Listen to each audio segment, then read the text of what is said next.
Marketing ops is one of those invisible glues. If done really well, it sort of just goes under the radar. Things just work seamlessly and scale really well, and you don't have problems. But I think sometimes because its effect is so intangible, it can be not valued.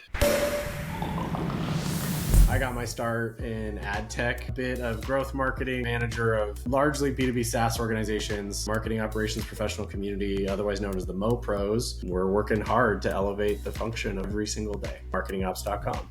If you come from a situation, especially in marketing, where it's been outsourced to agencies or third parties, they're the ones with the operational process.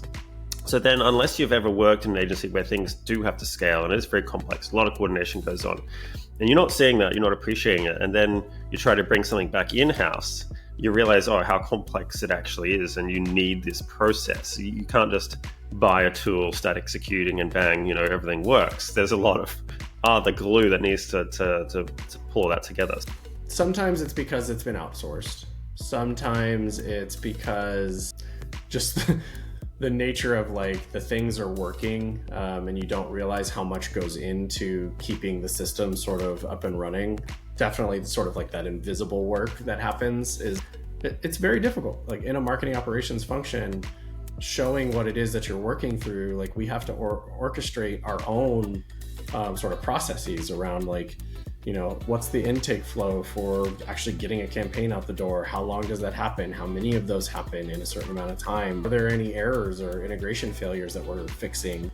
All of these things require people to make them all work. The most basic example, again, sort of going back to that idea of documentation, is, hey, if you want to know, how fast your customers are coming in and then becoming paid customers.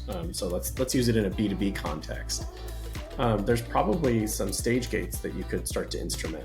Because in reality, you meet somebody, you shake their hand, you go out to coffee with them. There's a lot of steps that come along the way of trying to nurture someone to become your new customer. And if you instrument the stage gates, you can actually understand how long it takes you to close a net new customer. And so again, that idea of hey, I need to document my expectations, and I want to have some visibility into all of that. Those require people, right? That requires a conversation. And the conversation is, hey, so when your sales rep picks up the phone for the very first time, and then by the fifth phone call, what would you like to know about that transaction? Would you like to know that there were 5 phone calls? There's no part of that just magically happens. We have to get on the phone.